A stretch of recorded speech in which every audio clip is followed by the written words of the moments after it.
treat for the diagnosis is elaborately discussed by Arindam. So I am thankful for his beautiful deliberation. So I will concentrate on the management of the Addison's disease. And first of all, we have to address the etiology, if possible. Second, what we'll do as a long-term management. And third, and very, very important, is a prevention of crisis that actually we don't teach we don't educate our patient. I believe it requires lots and lots and lots of education to our patient to prevent the crisis. Now, coming to the causes of the adrenal insufficiency or primary adrenal insufficiency, which is very nicely elaborated by the Rahul. I'm not going in detail, but just I would like to say that if you can identify the cause, then you have to address the cause of adrenal disease. First of all, if it is an autoimmune disease, there is a possibility, we are discussing the possibility of having another autoimmune disease. So be very careful if you're dealing with an adrenal insufficiency due to an autoimmune disease, careful that you are not missing another autoimmune disease. Second, there is a possibility of tuberculosis or fungal infection, which is common in our country. So possibly we have almost equal number of the this infectious adrenalitis and the autoimmune adrenalitis. So we do not want to miss them, because apart from the treatment of adrenal insufficiency, we have to give a treatment for tuberculosis or the fungal infection. And third, if you suspect it is a metastatic cancer, we have to search for the primary one quite naturally. I think you can understand very well. Look for the drugs which may have a contributing factor as far as the development of Addison's disease is concerned, and whether we can stop or withdraw that drug. So don't bother about the others. These are very rare. We don't have to discuss about this. So be very careful about this 4 variety, and that's all. Nothing more is required. Now, this is the polyglandular autoimmune syndrome, and we have 2 different subtypes. We don't have to go in detail, but only issue that we have to remember that if somebody is detected as autoimmune adrenal disease, we have to search for another autoimmune disease. That's it. The second important issue is that we expect, if it is an autoimmune adrenal disease, the gland or the adrenal gland should be small. Adrenal gland should be of normal size. It cannot be big. So after the diagnosis, you will do a CT of the adrenal, because it is a primary adrenal disease. And if you find that the adrenal gland is big, it means it is not primary. It is not because of autoimmune adrenal disease. There must be something else. It may be tuberculosis. It may be other glomerulomatous disease. May be fungus. It may be a metastatic.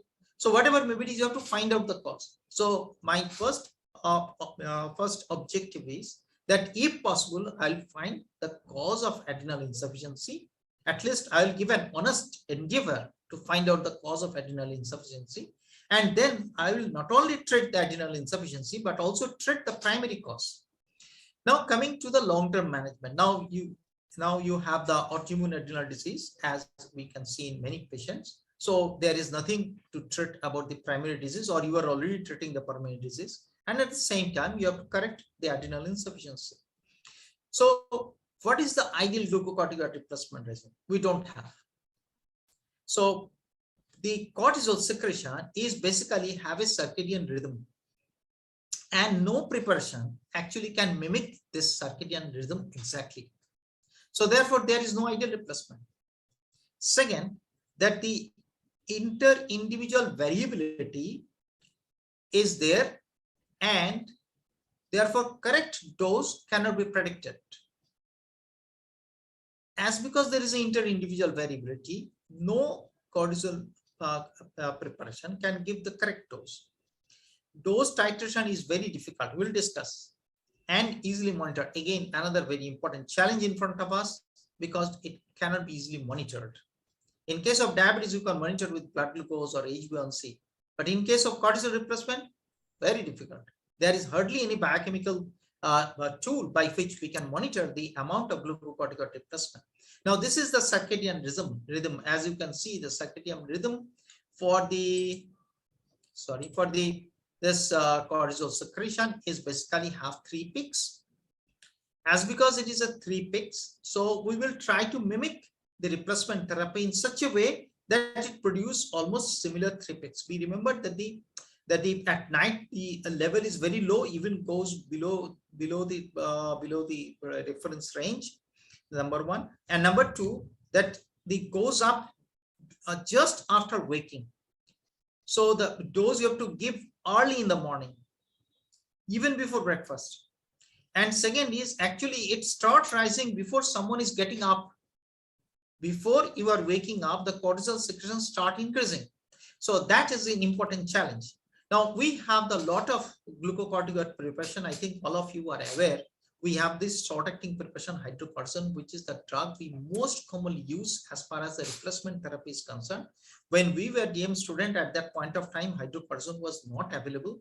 We had only prednisolone and dexamethasone. So we used to treat with dexamethasone and prednisolone, even though they had a lot of limitations. But nowadays, you are fortunate, we have the hydrocortisone available and we can use this drug. We have prednisolone and prednisone that also we use, and also the dexamethasone. The other drugs are not usually used as far as the replacement therapy for the adrenal insufficiency is concerned. Now coming to the short-acting preparation. Now this is the hydrocortisone or cortisone. Now we don't use cortisone because there are some limitations of cortisone therapy. We give hydrocortisone. So how many times we should give? As you can see that there is a 3 important peaks as far as the circadian rhythm is concerned. So we will give it at least 2 or 3 times in a day. Whom should be given 2 and whom should be 3? No guideline. Now you can give twice daily. Sometimes some of the patient can have some symptoms in the evening hours, so we can divide the dose into 3. What is the dose? The total cortisol secretion normally in our body ranges between 15 to 25 milligram. And therefore, the replacement dose is 15 to 25 milligram because the hydrocortisone, what we are using, is almost 100% absorbed from the GI tract. So so you don't have to give some extra dose because the 100% is not absorbed. We have to use the lowest possible dose which relieves the symptom. So when you are giving twice in a day, give 10 milligram, 5 milligram twice in a day. Usually we give 10 milligram after waking and 5 milligram in the afternoon. If we give the thrice daily regime, we give 10, 5, 2.5, total 17.5 milligram. So 10, then the 5, then the 2.5 in morning, early afternoon, late afternoon. Remember that the hydrocortisone has got some mineralocorticoid activity, not very strong, but have some mineralocorticoid activity. And therefore, if we're giving fludrocortisone, as many of our patients actually require fludrocortisone replacement therapy, which is a primary, so the dose may be slightly less. What are the disadvantages of this drug? Now, even though we are giving thrice in a day, even though they are short-acting preparations, these normal diurnal rhythm cannot truly be replicated. This is number one. And number two, I have told you that before getting up in the morning, the cortisol secretion starts rising. But you have given the last dose in the late afternoon, and therefore there is no cortisol in the blood. And therefore, in the morning hours, the patient can have fatigue, lassitude, nausea, and some early morning adrenal insufficiency symptoms. And therefore, that is an important limitation of these short-acting preparations. Now, when you are using long-acting preparation, just prednisolone, dexamethasone, you can give it. Now, this provides a smoother physiological effect, and marked changes in the serum glucocorticoid level will not occur, which is observed with the short-acting preparation. The standard dose is 0.5 milligram dexamethasone and 5 milligram prednisolone. Some of the patient may require slightly higher and slightly lower dose. As I've already told you, we will keep the lowest possible dose just to relieve the symptoms. And if you try to replace the full replacement dose, you are over-treating and there is a possibility of development of Cushing's disease. This particular dose is a long-acting preparation useful if the patient are non-compliant with multiple daily dose, because the primary adrenal insufficiency is a lifetime disorder and they have to take this twice daily or thrice daily preparation for the rest of the life. So it may not be acceptable to many of our patients, and therefore in those cases you can give the long-acting preparation. This is an added advantage that it will not have the severe late evening or early morning symptoms. So that is an important advantage. But at the same time, because it is a long-acting preparation, Often the patients are overtreated and will land up into the Cushing's disease or drug-induced Cushing's symptoms and signs. Now, how to monitor? As I've told you, monitoring is the most challenging aspect as far as the corticosteroid replacement therapy is concerned. We use the lowest possible dose to relieve the symptoms. If you give high dose, there will be weight gain, facial plethora, and other symptoms and signs of the Cushing syndrome. You may measure plasma ACTH, but if the plasma ACTH is normal, it means that actually you are giving over replacement and the patient will land up into Cushing's. Normally, if you give hydrocortisone therapy, the plasma concentration of ACTH remains 2 to 8 times higher than normal.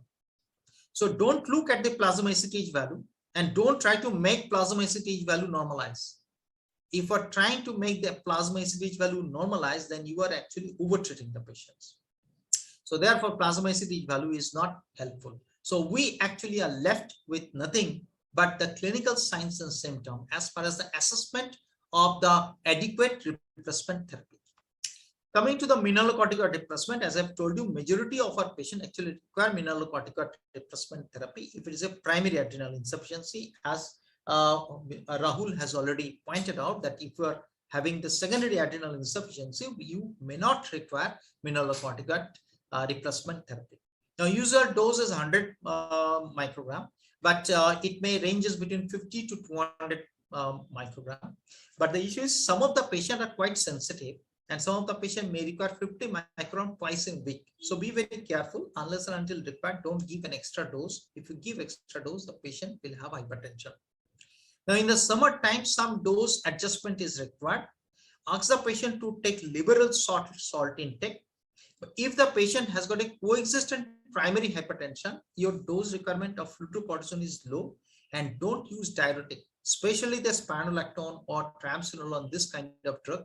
Don't use diuretic. There is a possibility of adrenal crisis if you are using diuretic or spironolactone or these kind of drugs. So mineralocorticoids, as I've told you, rarely required in secondary adrenal insufficiency. Now, monitoring of mineralocorticoid replacement is much better than the monitoring option available with the glucocorticoid replacement. We can look for the symptoms: salt craving, intermittent nausea. We can look for the symptoms of postural hypertension. They are consistent with mineralocorticoid deficiency.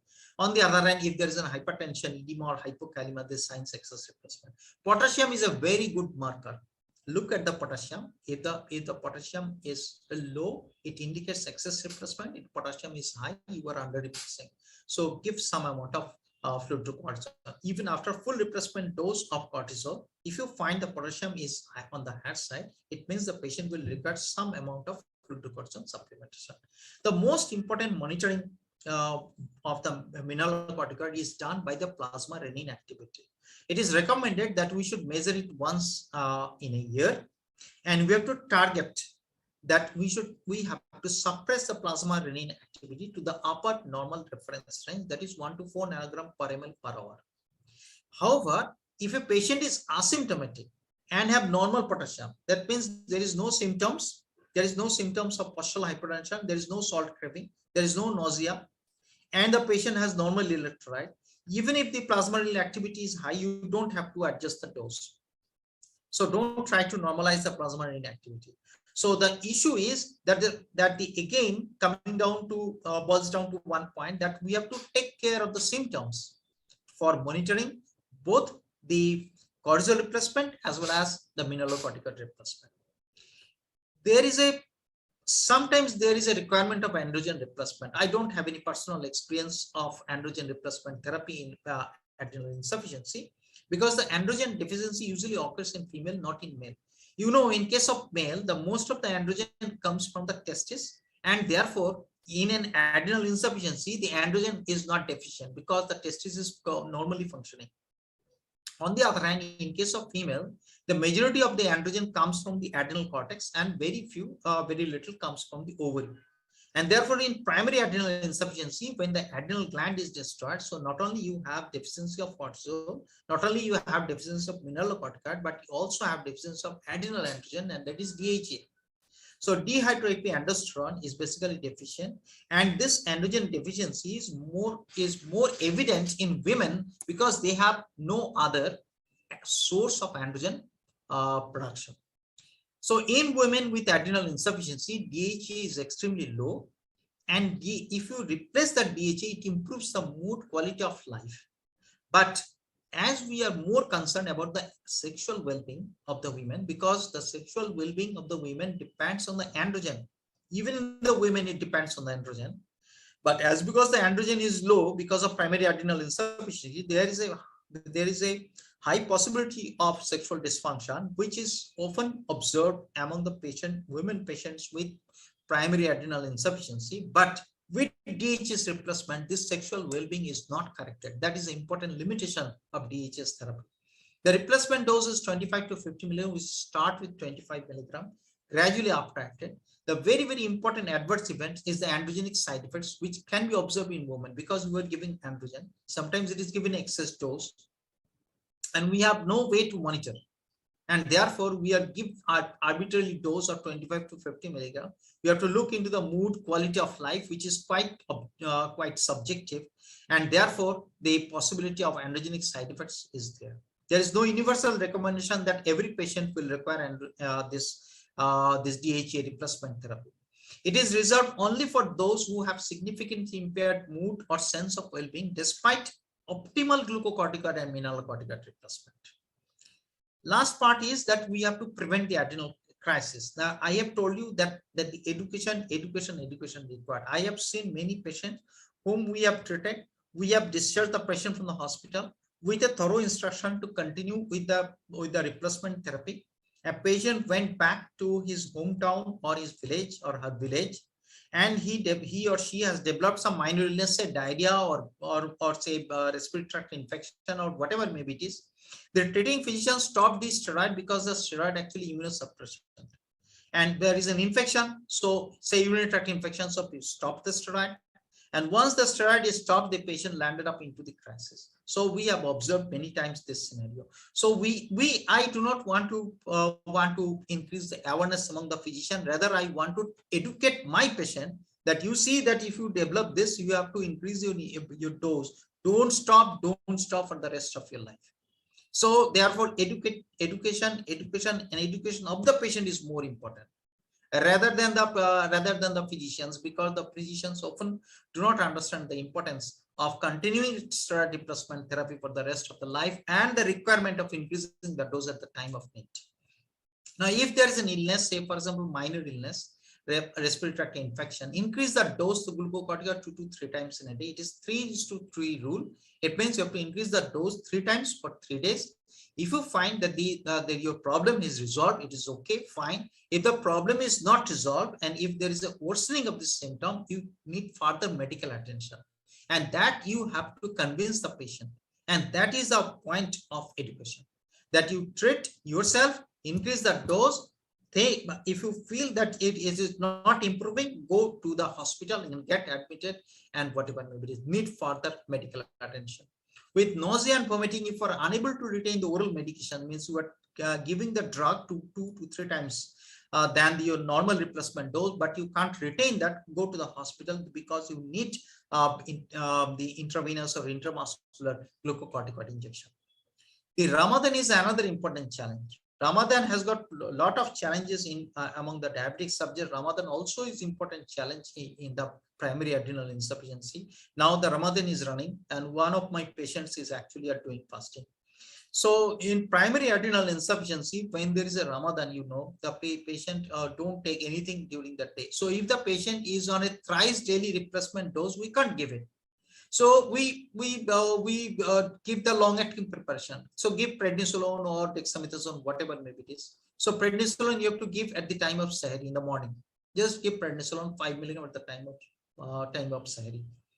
Second is that you have to give a clear instruction about the hydration sick day rule, and if the patient feels sick, he should urgently terminate his fast and then give an injection of hydrocortisone. intramuscularly. We have to teach the patient how to inject hydrocortisone, self-injection of hydrocortisone. That is an important issue.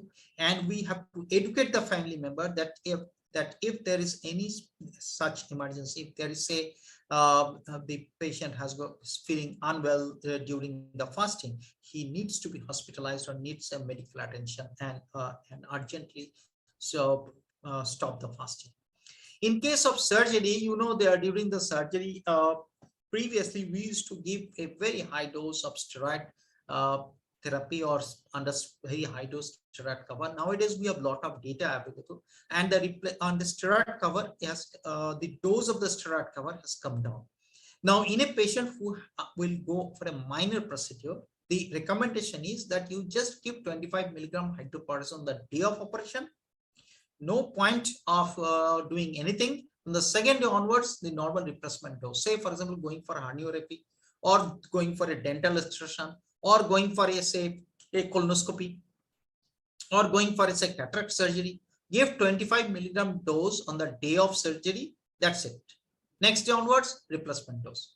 In a moderate surgical stress, say cholecystectomy, joint replacement, you have to give hydrocortisone intravenously, maybe 50 to 75 milligram on the day of surgery, the first postoperative day, and from the third day or on the second postoperative day, usual replacement dose.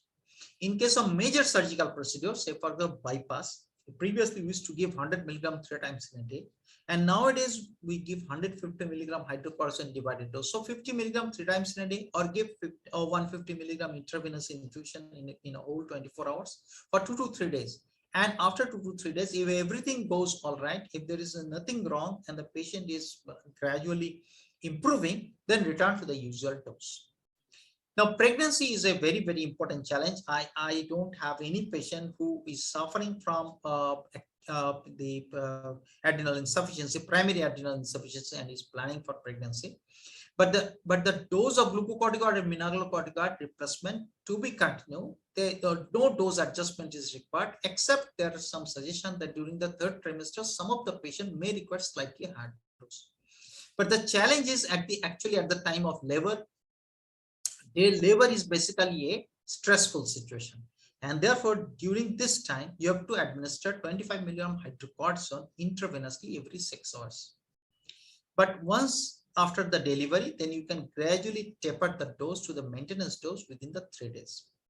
The mineralocorticoid replacement therapy during pregnancy is a controversial issue because there are no studies, so we don't know.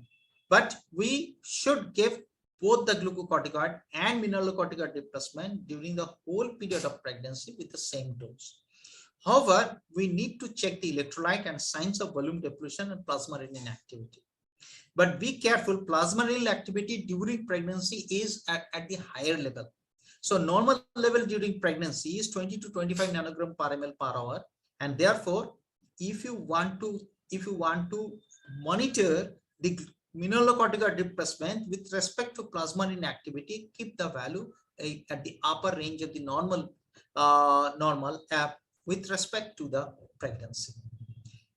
Now, how we can prevent the crisis? Number one, the steroid cut that is conventionally advised as far as the Western recommendation is concerned. We don't have any emergency steroid cut, but I usually give a printout on the back of my prescription that what the patient should do should they become sick.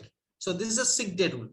Sick day rule, as already I have discussed, that the need to double or triple the dose of oral glucocorticoid dose if the patient experiences any kind of fever, infection, dental work, anything.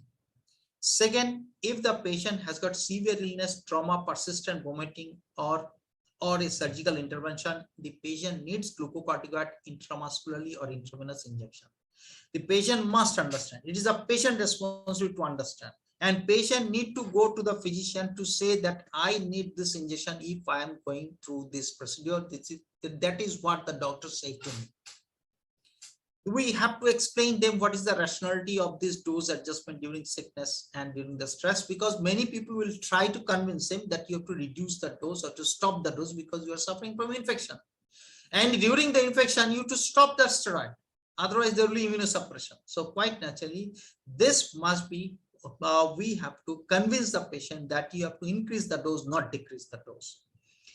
And as I've told you, teaching the parenteral self-administration of glucocorticoid preparation, and that is very important. And we have to advise the patient, go to the hospital if there is any emergency arises, and show the treating doctor that this is my prescription and I need glucocorticoid injection intravenously or intramuscularly. They must have sufficient supply of hydrocortisone. I usually advise all my patients keep a 1 or 2 vial of hydrocortisone. It is not very costly, so they can keep it with syringes and needle. And usually I advise them to self-inject. The leaflet for adrenal crisis and emergency phone number should be available to them. At least their treating doctor, treating physician, and they should keep all this supply with them and take it along with them when they are visiting a local physician or the local hospital, so that no time is lost for searching the availability of hydrocortisone injection. It is often not available in the remote areas. So every visit, there is nothing to do as far as the diagnosis comes. The diagnosis is already done. Patient is receiving the replacement dose. And every time when your patient is coming to you every 6 months or every year, you have nothing to do. The only one thing that we are supposed to do is to educate, reinforce the education, and confirm the understanding that they understood what they're supposed to do should the emergency arises. And that is the challenge. If the patient develop adrenal crisis, quite naturally, the response to the treatment is excellent, provided it started early. So give good amount of saline to make the blood pressure maintain. Hydrocortisone, you have to give 200 to 300 milligram per day, and treat hypoglycemia if it is there with dextrose. These are the 3 issues: hypoglycemia, volume, and replacement of steroid, high dose steroid. That's it.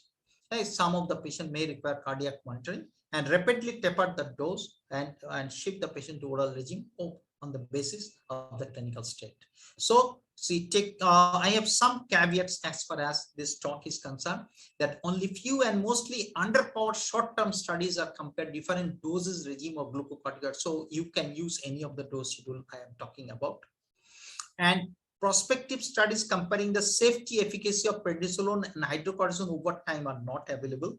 And treatment of ACTH to guide glucocorticoid replacement, as I've told you, is not recommended. Increase in cortisol during anesthesia, surgery, trauma, critical illness with great inter-individual variation. So exact dose we don't know, but we try to cover the stressful situation. And we actually high dose glucocorticoid we give in surgery not to mimic the median value of normal subject, but to cover the additional needs if the complication occurs. So we try to give an excess dose to cover the acute situation. But nowadays, as we have a lot of data available, our dose has came down, not the replacement dose, but the dose for the acute management has come down, especially during surgeries. So take home message that the replacement dose of chronic adrenal insufficiency, hydrocortisone 15 to 25 milligram per day, and mineralocorticoid 50 to 200 microgram per day.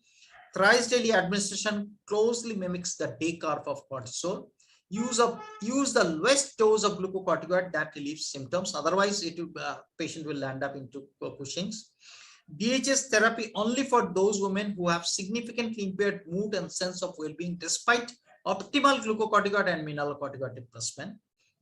Replacement dose is higher in critical situation, illness, surgery, pregnancy. Thank you very much for your patient listening. Thank you, sir. Thank you.